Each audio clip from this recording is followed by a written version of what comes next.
Hello, welcome to Full Record Jacket. Thanks for watching. We are in round two of the one-hit wonders of the 90s. Yeah, we're going to draw more out of the hats. Are you with us, Ben? I'm with you. I'm here. I was having a little tipple, Phil. I'm having a little tipple. But I'm here. How are So, you? I'm fine, thank you. Yeah. So I can't remember now. Are we halfway through the second round? We are almost halfway through the second. Yeah, we are halfway through the second round. Yes, yes. Yeah. And we just discussed before we came on whether what's it called? This is a song I think is just called "Trouble" by By Shampoo. Shampoo. I think it came out in Hey hey 1994. hey hey, we're in trouble. Someone's come along and burst our bubble. That was on the list. That was on the list of songs I It listened was, to. yeah. I put myself through listening to, and then I'm not sure that we've ever actually discussed it or whether it actually made the cut. I don't think we have discussed No. it. Uh-oh, we're in trouble. Something's come along and it's burst our bubble. I don't even know who they were. Whether they manufactured, I think completely so, yeah. manufactured band or I think they were big in Japan as okay. and I'm not sure whether they went on. I think they may have been a bit like menswear. Don't take my thingy on this, where they probably only released a second album or whatever in Japan, but don't take my word for that because it's been wrong on numerous occasions.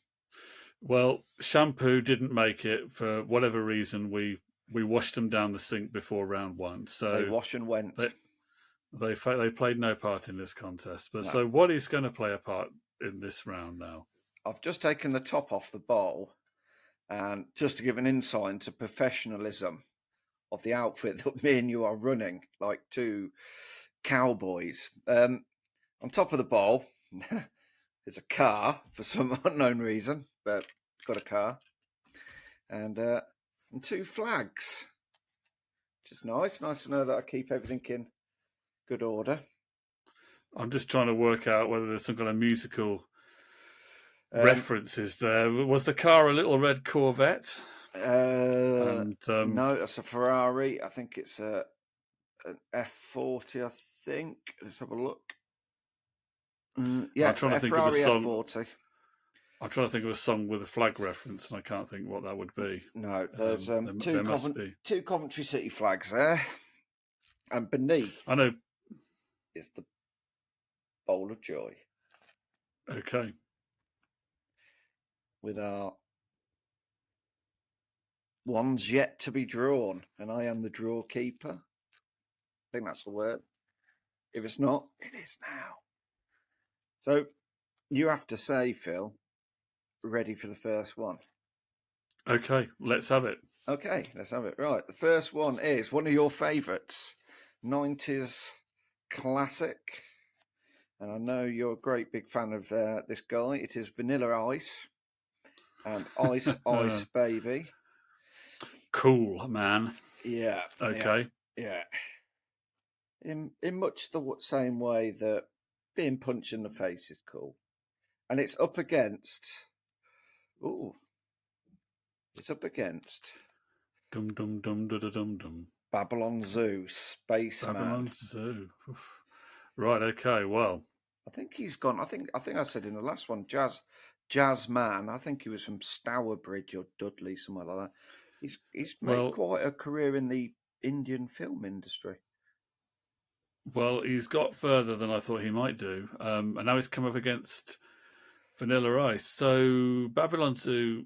He's a Brit, isn't he? He was a Yeah, Brit. I'm sure Am I he's from right to think that? Stourbridge or Dudley, Yeah. Yeah. somewhere along those lines, and And Vanilla Ice was from obviously American. I Scarborough, don't know.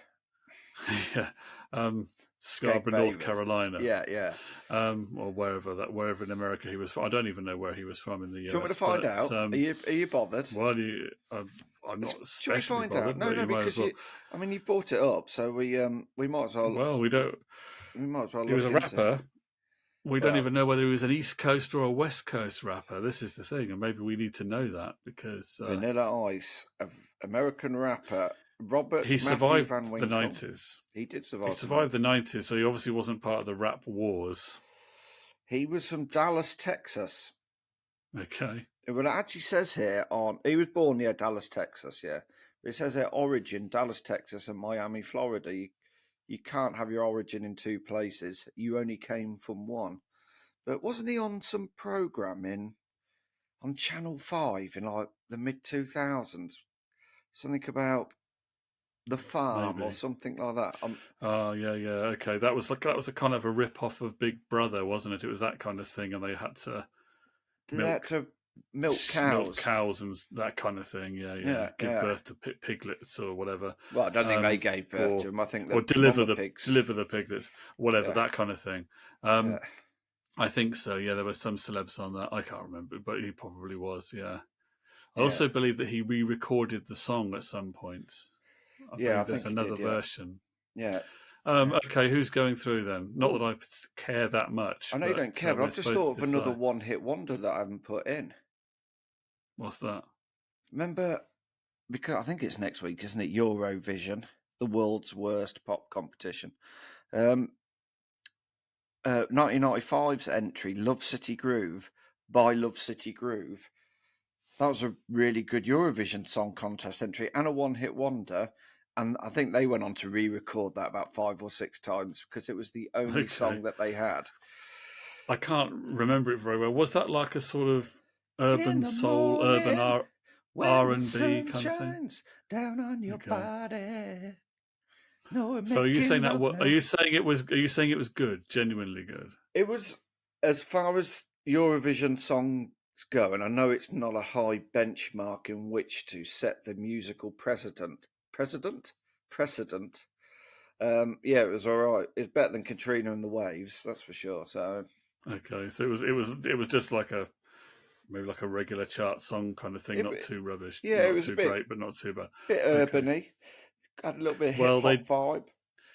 they didn't make it They didn't in make either. it. So, um, do you know what? Babylon Zoo.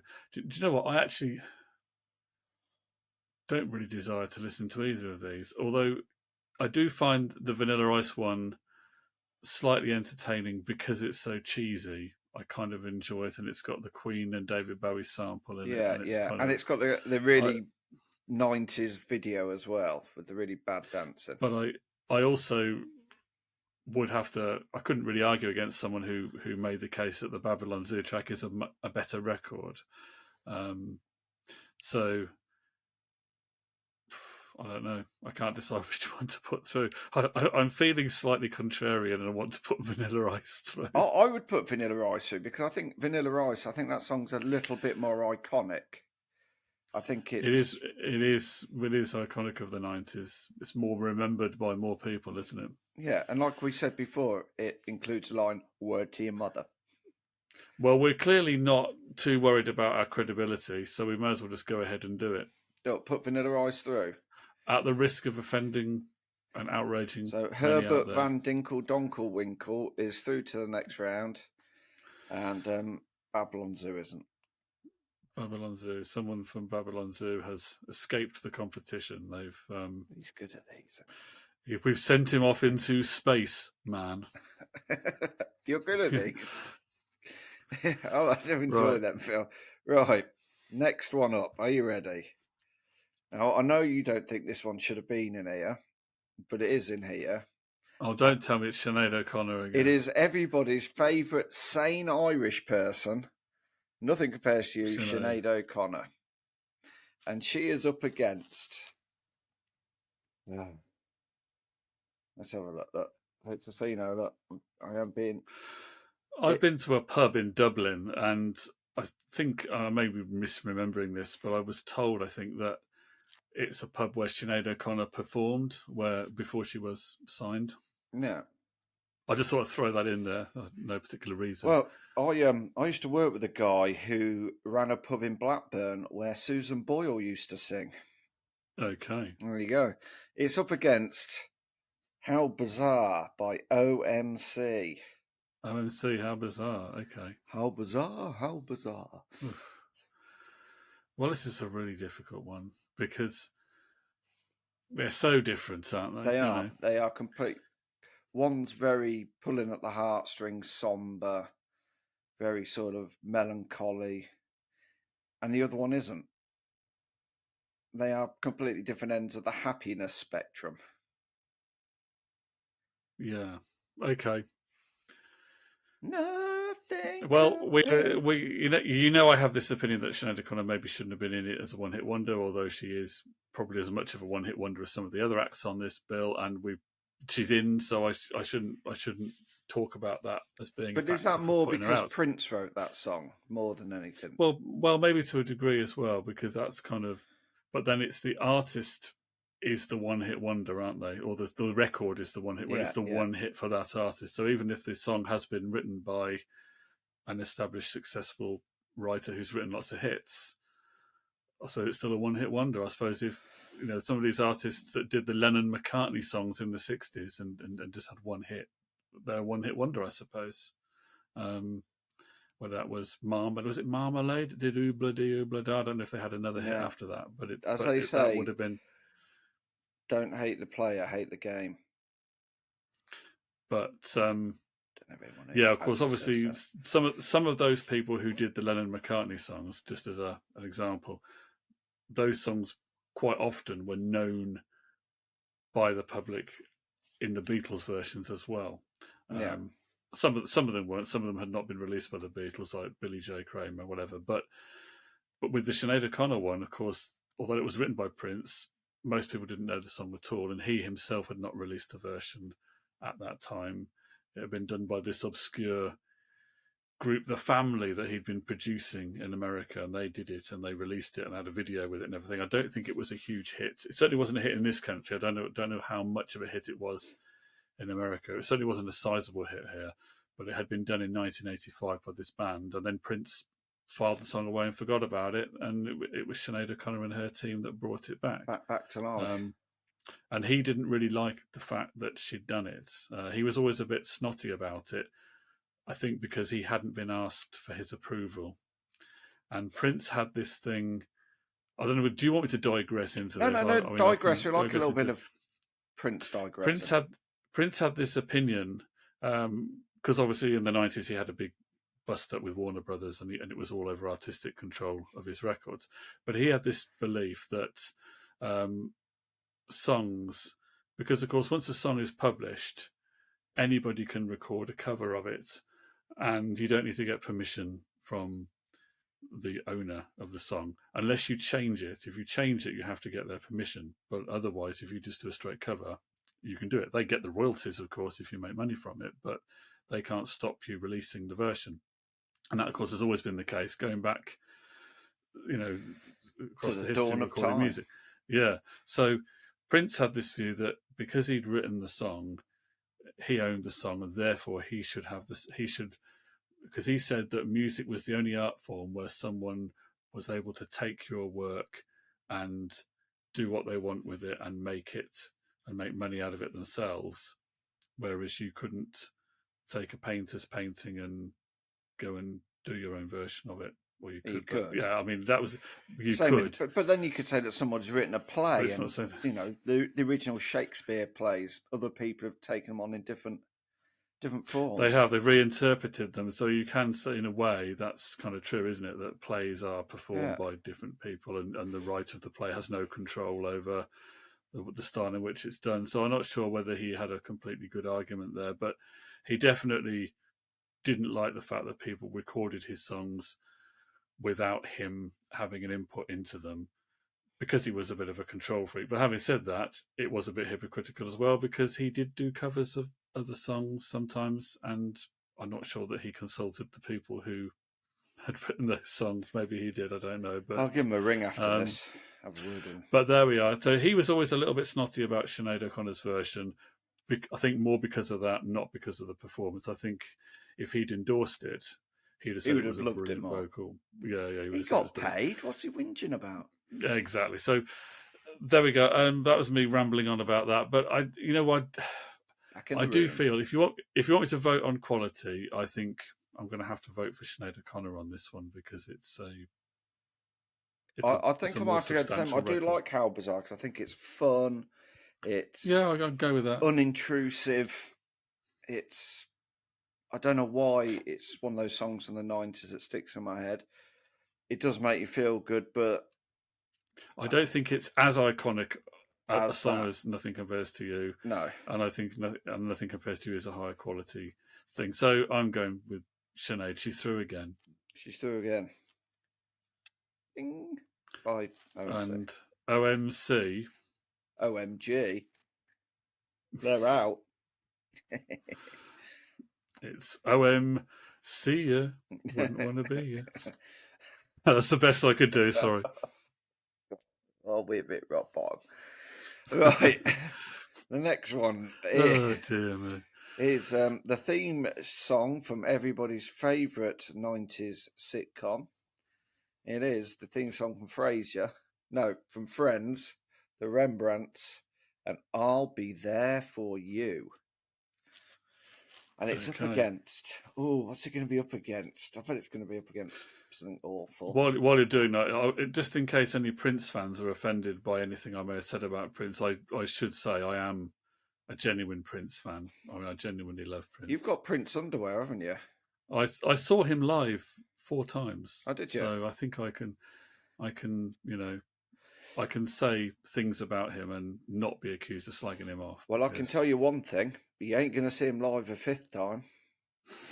it is true. It This is is true. true. True fact that, like death and taxes.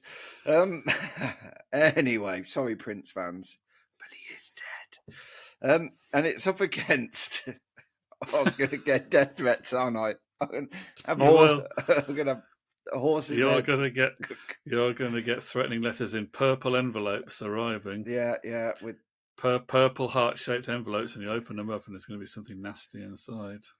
probably Sinead O'Connor's version of Nothing Compares to You. Somebody might spray purple paint on your house, purple rain. Yeah, exactly. But anyway, enough of Let's go. upsetting Prince fans.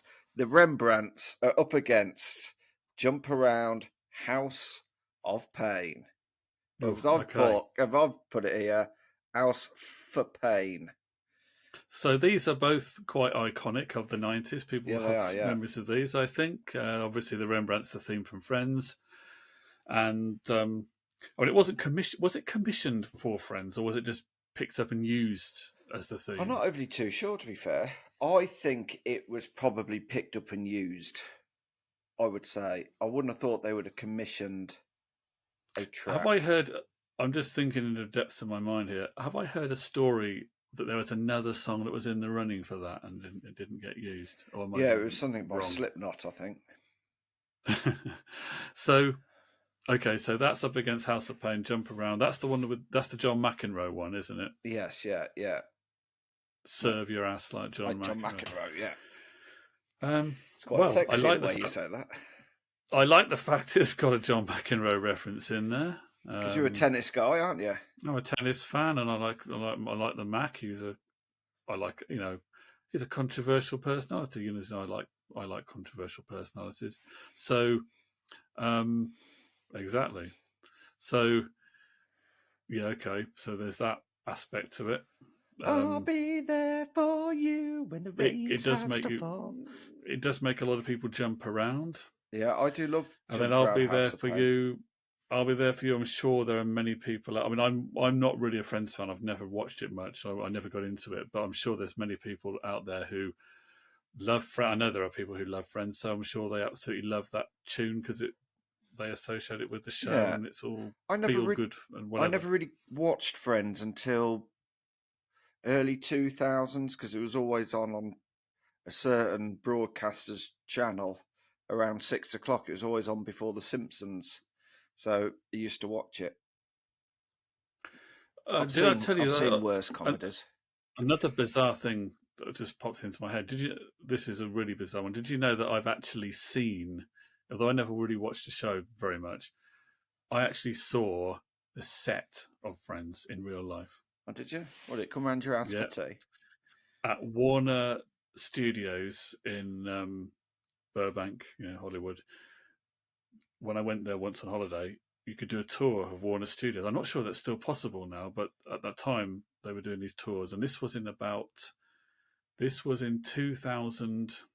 I think it was 2001.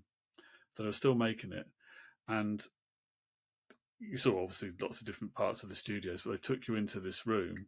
They also took you into the White House Oval Office that they used For on The West West Wing. Wing and other movies. But they took you into this room, and of course they had a real audience. It was so set up. It's like a little mini theatre. This set, so there was an audience section because the audience were really there laughing at them. It wasn't canned laughter; they were genuinely laughing during the recording, and they actually had the rooms in the apartment were made so that they were bigger furniture at the front and smaller furniture at the back to make the rooms look deeper than they really were. It was Ooh. all it was all weird, it was all arranged like that. And they actually had coloured bits of coloured tape on the floor because the individual actors had a colour and the bits of tape were for where they had to be standing during certain scenes, Oh, stuff like that. so like when they're in the kitchen all together, they all had a certain position. Mm. I remember on the tour we were in a group and there were some American women on this tour, and of course they took us. They didn't tell us they were going to take us on a set of Friends, so they took us in, and some of these American women were going, "Oh my god, it's my favorite show! Oh my god, whoa!" That was it. You sounded just like him. Anyway, welcome to Phil and Ben and talking about 90s Yeah. sitcoms. So You is should this do that theme from American. Friends? You should do that more often. That impression. Is the theme from Friends going through or not? No, I think House of Pain is. You think it's got a bit more credibility I think it's got a bit more and has credibility. caused more jumping around than maybe any other song of the 90s. So Yeah, apart the from House of Criss Pain. Cross. So House of Pain are feeling the pleasure, He's good, isn't he? and the He's Rembrandts good. are not there for anybody because they are out, They are and out. We're, they're probably not friends with us anymore either. So no, they don't like us, there you but go. we can live with that. Anyway, the last draw of this round, and I'm slightly torn by this one. I've just pulled the first one out, and because I'm beginning to think it wasn't a one-hit wonder because I'm sure they had a couple of the top 10 hits after this, but if you ask anybody, this is the only song anybody remembers of the Blue Tones and Slight Return. Okay, Very good indie track. I like that, and it's up against this one here. Ooh, it's up against Baz Luhrmann. Everyone's free to wear sunscreen. I will right, okay, dispense my information now, or whatever it is he says. okay. Well, I know you like the sunscreen thing. I do, but I also like Slight Return by the Blue Tones because it makes me want to do that And I, little. In the video, he does this little shuffle with his feet. I know you can't see it, but I'm doing it like this. Look. well, I would say that the sunscreen record, although it's a record and it's a hit, um, Was it David is it really a Byrne from piece? Talking Heads who did the voice on it? Was he the one who read it out? It may have been. I'm not I don't sure. know. I can't remember now. Shall I have a But I look? don't know. Are you looking Well, up? yeah, you have a look. You look it up because I don't know now. Was it? There was a beat on it. I suppose there is some musical content, but it's Yeah, it has basically got a spoke. yeah, it's got a very much So I suppose it is music. yeah. This Everyone's is a sort of a free. spoken recitation. Oh, I love it when you use long words. I think I said before that it's kind of I see it as being like the deck of cards for the 90s, Here we go. Everyone's whereas free. deck of cards was in the 50s. And Here, this is Baz Luhrmann, the film director, is credited with this. yeah, here we go. Wear I mean, did he sunscreen. write it? The speech is advice like youth probably going on wear something. It's actually based on it's an essay written as a hypothetical commencement speech by columnist Mary Schmidt, originally published in June 1997 in the Chicago Tribune, and Okay. became based for released in 1997 by Baz Luhrmann. Baz Luhrmann version. Here we go. Spoken word. The class I of mean, there's been more than '99. one version of this. Yeah. I'm trying to find out who does the. Oh, it's narrated by Australian voice actor Lee Perry, who has been in Happy Feet 2. but Not yeah, the reggae producer. no, no. So I do like it. I do like. It does make you think about getting older. That song, but I do really like "Slight Return" by the Blue Tones. Mm. I think after putting some of the records through that we have put through, I think we need to maintain our indie rock credibility, and I think the Blue Tones is maybe the best we've got left in here, isn't it? I think so. It's going through. I'm going Blue Tones. I don't need any more great No, advice. I'm going Blue Tones as well. When I was going through, as you can see, some of my vinyl collection. I've actually got the what's his name, Mark something, the lead singer of the Blue Tones. I've got one of his solo albums. It's quite good actually. So, but they're going through. Well, the Blue Tones will be making a slight return in the next round, and Sunscreen. Well, that's just Go on. is rubbed off. Oh, battered out of the park again. Is that the best one I could think of? I'm That was, sorry. with the time you had available, that was quite good, to be fair. So that's it, Phil. That's it for this round. We've got literally the last several in. Do I look better through this? Some may say yes. Why did we not think of that at the start of the show? Yeah, I think we have one show left in this round, don't we? I believe, and then it will be the last 16. So join us for that. Thank you very much for watching. Well done for making it to the end, and thank you for your likes, comments, subscribes, and we will be back for another edition of the One Hit Wonders of the 90s.